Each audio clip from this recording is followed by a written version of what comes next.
नमस्ते सदा वत्सले मातृभूमे। Honourable supreme court में एक जजमेंट बाकायदा 46 पेज का जजमेंट लिखा जाता है और उस जजमेंट में केस मुसलमान का है। यानी कि मुस्लिम कुरीति की वजह से केस आया और वो केस मुसलमान कुरीति में या मुसलमान में उस प्रथा की वजह से या उस एक्टिविटी की वजह से अत्याचार हुआ। केस फाइल हुआ, जजमेंट सुप्रीम कोर्ट तक का, केस सुप्रीम कोर्ट तक आया और सुप्रीम कोर्ट ये लिखता है कि ये बीमारी तो हिंदुओं की थी, ये कुरीति तो हिंदुओं में शुरू हुई, मुसलमानों में तो बड़ा अच्छा था, उसका रिवर्स था, उल्टा था, लेकिन हिंदुओं की ये कुरीति मुसलमानों में भी आ गई।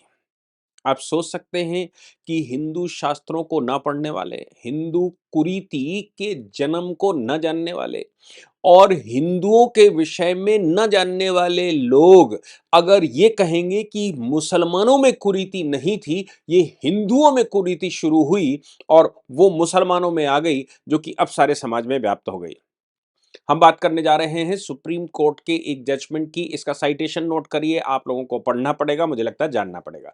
2025 इंडियन नेशनल सुप्रीम कोर्ट 1435, यानी कि सुप्रीम कोर्ट का न्यूट्रल साइटेशन 2025 का, जिसका नंबर 1435 है, 1435। केस का नाम है state of Uttar Pradesh versus Ajmal Beg and others या अजमल बेग एसेट्रा। 46 पेज का जजमेंट है। कुरीति क्या है वो समझने की कोशिश करते हैं और फिर पहले भारतीय दर्शन की बात कर लेते हैं। भारतीय दर्शन को शायद हमारे यहाँ पढ़ना स्वीकार नहीं होता क्योंकि जज साहब जिन्होंने ये जजमेंट लिखा वो कॉन्वेंट के पढ़े हुए हैं। कॉन्वेंट स्कूल में उन्होंने 12वीं तक कॉन्वेंट में पढ़े और टॉप के कॉन्वेंट, शिमला के टॉप के कॉन्वेंट स्कूल में पढ़े। तो फिर मुझे लगता है कॉन्वेंट मतलब एक सेंट, मतलब ईसाई मिशनरी के स्कूल में पढ़े। मिशनरी के स्कूल में पढ़कर जहाँ स्कूलिंग, जहाँ मंतव्य बनता है, जहाँ मन बनता है, जहाँ दिमाग खुलता है, जहाँ से चीजें समझ में आती हैं, जो बचपन में दिमाग में फीड कर दिया जाता है, वो चीजें कभी नहीं निकलती। या तो फिर भारतीय दर्शन की पढ़ाई की जाए, भारतीय शास्त्रों की पढ़ाई की जाए, भारतीय इतिहास को सही से पढ़ा जाए, लेकिन कानून के जानकार बहुत ज्यादा इतिहास नहीं पढ़ते। जो कम्युनिस्टों ने, जो समाज ने, जो दलित साहित्य और ये जो अर्बन नक्सल, ये लिखने वाले लोग, जो भारत में ग्लोबल फोर्सेस काम करती हैं, जो भारत में ईसाइयत काम करती है, जो भारत में इस्लामिक स्ट्रक्चर काम करता है और उसने जो लिटरेचर छापा, गलती किसी भी कोर्ट की नहीं है। गलती तो उस बात की है जब भारत स्वतंत्र हुआ तो स्वतंत्र होते समय वो एक मदरसा छाप शिक्षा मंत्री बना और मदरसा छाप शिक्षा मंत्री बनने की वजह से, मौलाना शिक्षा मंत्री बनने की वजह से उसने वो एजुकेशन का मटिया मेट किया। आप सोच कर देखिए कि 1836 तक हम भारतीय समाज को ही पढ़ते थे।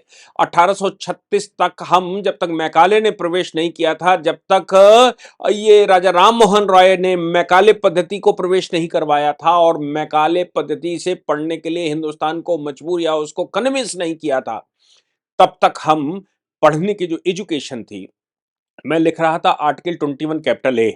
आर्टिकल 21 कैपिटल ए हम सब जानते हैं कि वाजपेयी सरकार के समय संविधान संशोधन के थ्रू आया। वहां जब मैंने पढ़ा, अंदर हम इतिहास में गए और हम शास्त्रों में गए, तो शास्त्रों में एजुकेशन पढ़ने के बाद पता लगा कि वहां स्किल डेवलपमेंट एजुकेशन नहीं था। स्किल डेवलपमेंट तो वर्ण व्यवस्था में आता था, स्किल डेवलपमेंट तो जाति व्यवस्था में आता था, जो अपने परिवार में वो सीख लेता था।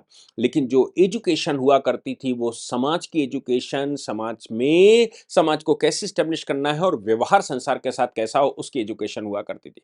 जहां महिला पुरुष समान हुआ करते थे, महिला का अधिकार पूर्ण होता था और जहां पर वर्ण अछूत नहीं होता था, जाति अछूत नहीं होती थी, सबका सम्मान था, लेकिन कार्य विभाजन हुआ करता था और संसार को समझने की दृष्टि, मनुष्य को और प्रकृति को समझने की दृष्टि दी जाती।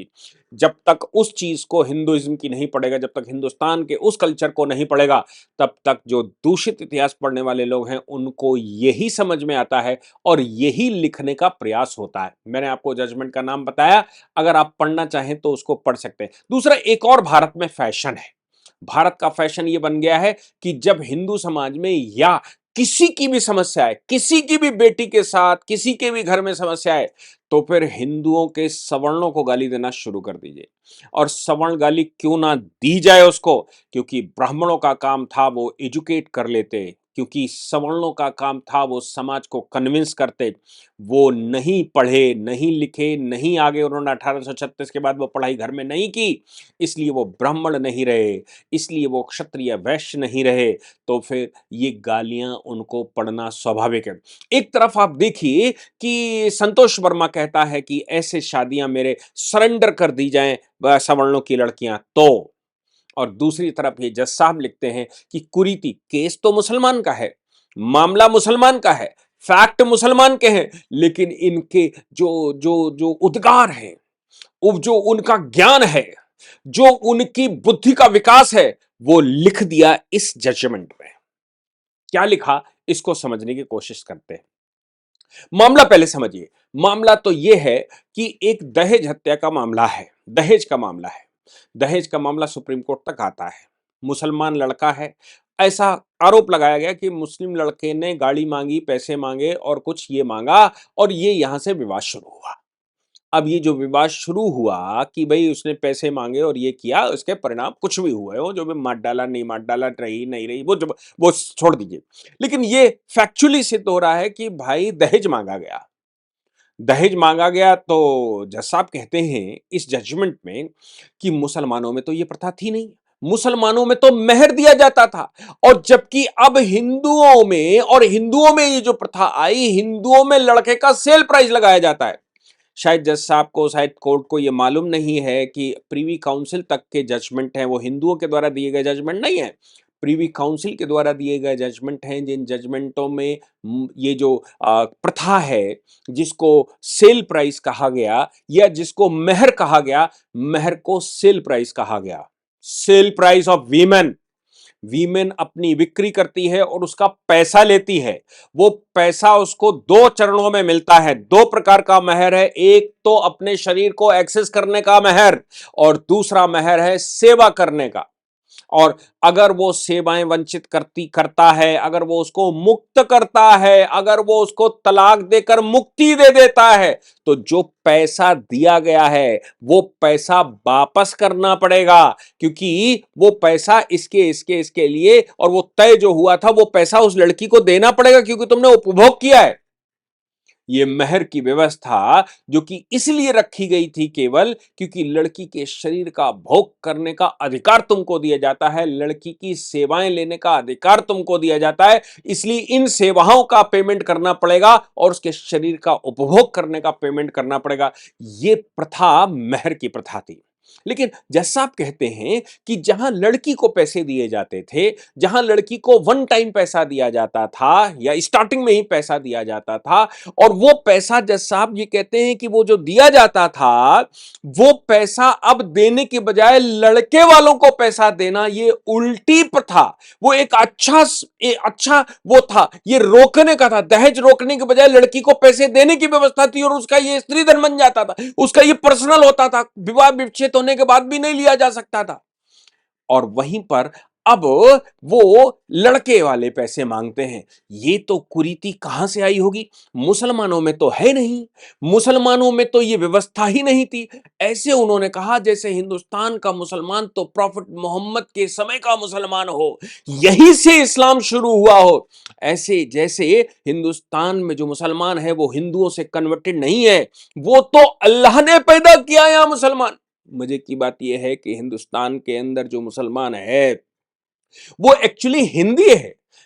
आप खाड़ी चले जाइए, खाड़ी के लोग भी उसको हिंदी कहते हैं, जैसे उइगर कहा जाता है, जैसे रोहिंग्या कहा जाता है, वैसे इनको हिंदी कहा जाता है।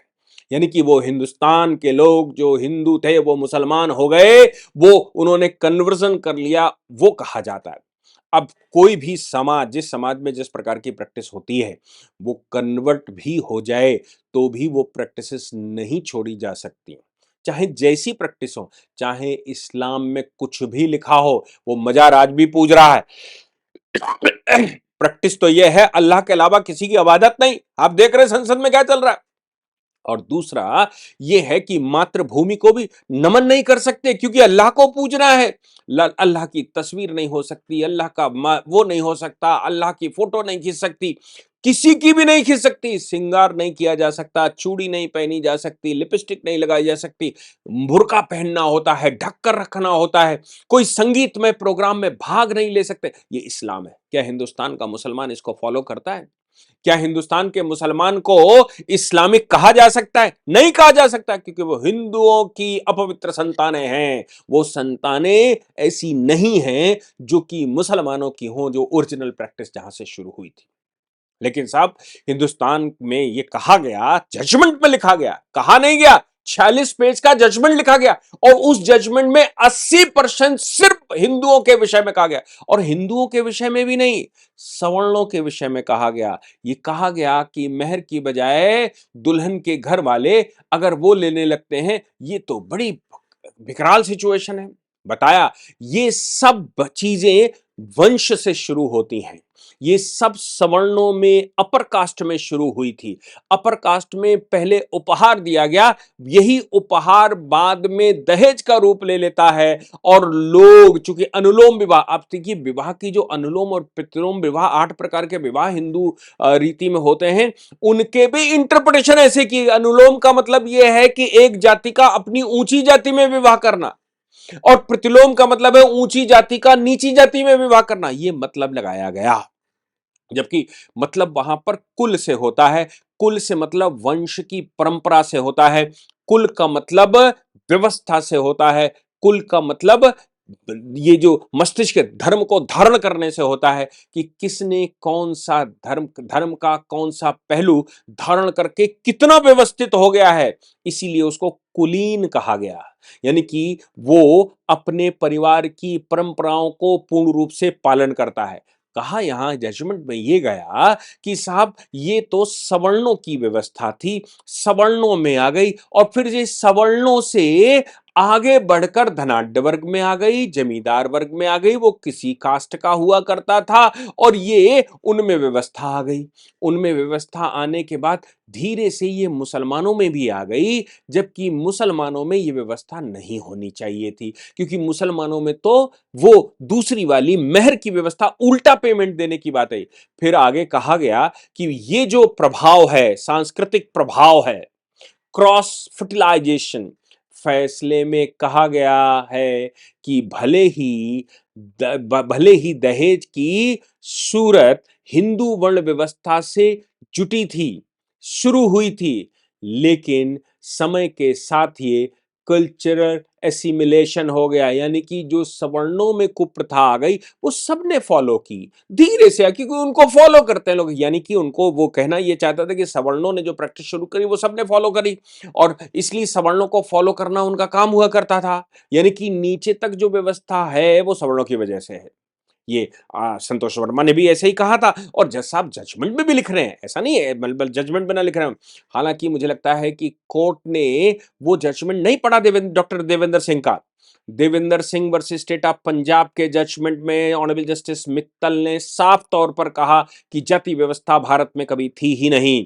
भारत के शास्त्रों को पढ़िए तो जाति केवल कर्म कार्य के आधार पर निर्धारित की जाती है और बर्थ से कोई जाति नहीं होती। वो कुप्रथा बाद में आ गई और ये कुप्रथाओं के विषय में मैं चैलेंज करके कह सकता हूं, अगर कोई लिटरेचर सही से पढ़ ले, मैं आज के ये मौलाना के लिखाए गए लिटरेचर की बात नहीं कर रहा हूं, मुसलमानों के आने से पहले, हिंदुस्तान में आक्रांताओं के आने से पहले कोई जाति व्यवस्था का इलस्ट्रेशन बता दे। आप सोच कर देखिए कि भारतवर्ष में नंदवंश शासन करता था। नंदवंश के शासक को किसी ने ये नहीं कहा कि वो अछूत थे, किसी ने नहीं कहा कि वो अछूत थे। फिर मौर्य वंश का शासन आया, मौर्यों को किसी ने कहा, किसी ने नहीं कहा कि वो अछूत थे। उनको क्षत्रिय कहा गया, उनको नंदवंशी क्षत्रिय कहा गया और इनको मौर्यवंशी क्षत्रिय कहा गया, जबकि इनके पिता जिनसे जन्म हुआ वो किसी दूसरी जाति के थे, लेकिन बाद में उनको क्षत्रिय कहा गया। ऐसे ही सूद पुत्र कहा गया, कभी कर्ण को सूद नहीं कहा गया, सूद पुत्र। और जब ये सवाल खड़ा हुआ तो दुर्योधन ने अंग देश का राजा बनाकर उसको क्षत्रिय घोषित किया। ये भारतवर्ष है। भारत के इतिहास को पढ़ने की ज़रूरत है। इन कुरीतियों को किसी सवर्ण का नाम लेकर, किसी ब्राह्मण का नाम लेकर, क्षत्रिय, वैश्य का नाम लेकर उनको क्यों बदनाम करना? और मुसलमानों में जहाँ कुप्रथाएँ ही कुप्रथाएँ भरी हों, जहाँ कुप्रथाओं के अलावा कुछ और हो ही ना, जहाँ हलाला होता हो, जहाँ पर ट्रिपल तलाक जैसी व्यवस्था हो, जहाँ 4 बीवियाँ रखकर उनके साथ अन्याय करने की व्यवस्था हो, ऐसी जगहों पर जहां अव्यवस्था के अलावा कुछ ना हो, वहां ये कहा जाए कि भैया उनकी जो मेहर की व्यवस्था है वो बड़ी अच्छी थी, जबकि उसको जजमेंट में कहा गया कि ये व्यवस्था सेल प्राइस है, महिला को एक्सेस करने का राइट है। उसको अब ये कहा गया वो अच्छी व्यवस्था थी। अब दोनों ही एग्जिस्ट करती हैं, मेहर भी एग्जिस्ट करता है और अब ये दहेज भी मांगा जाने लगा। ये दहेज एक कुप्रथा है। मैं समझता हूं अगर नॉलेज नहीं थी या थी भी, चलो जो भी आधी अधूरी अच्छी खासी नॉलेज थी, जहां से भी पढ़ा था किसी न किसी सोर्स से इंफॉर्मेशन मिली होगी, लेकिन मैं समझता हूं आपको सवर्णों को लिखने की क्या जरूरत थी? आप जो केस आया था उस केस में जजमेंट देते और कहते कि ये कुप्रथा है और ये ठीक नहीं है और मैं इसको ये डाउरी प्रोविजन एक्ट के तहत मैं ऐसे ऐसे करता हूं, क्योंकि डाउरी प्रोविजन एक्ट कोई हिंदू डाउरी प्रोविजन एक्ट नहीं लिखा। डाउरी प्रोविजन एक्ट का मतलब डाउरी डाउरी प्रोविजन एक्ट है, डीपी एक्ट लिखा जाता है, उसको हिंदू डीपी एक्ट नहीं लिखा जाता। फिर क्यों हिंदुओं को इसमें घसीट कर और वो कहानी लिखी गई? जितना नॉलेज होना चाहिए उतना ही लिखना चाहिए, जो जजमेंट जो केस कॉन्फ्लिक्ट आना चाहिए वही लिखना चाहिए। उसमें अपनी फिलॉसफी डालकर हिंदुओं को बदनाम करने की, हिंदुस्तान को बदनाम करने की बात नहीं करनी। हाँ, इसमें अगर ऐसे ही लिखना था तो ये लिखना चाहिए निश्चित तौर से कि भारतीय व्यवस्था की, ऑनरेबल जस्टिस मित्तल की तरह लिखना चाहिए कि भारतीय व्यवस्था क्या है, शास्त्र क्या कहता है और अब क्या हो गया। लेकिन उसकी बजाय सीधा सीधा ठोक दिया गया। जय हिंद, जय भारत, वंदे मातरम।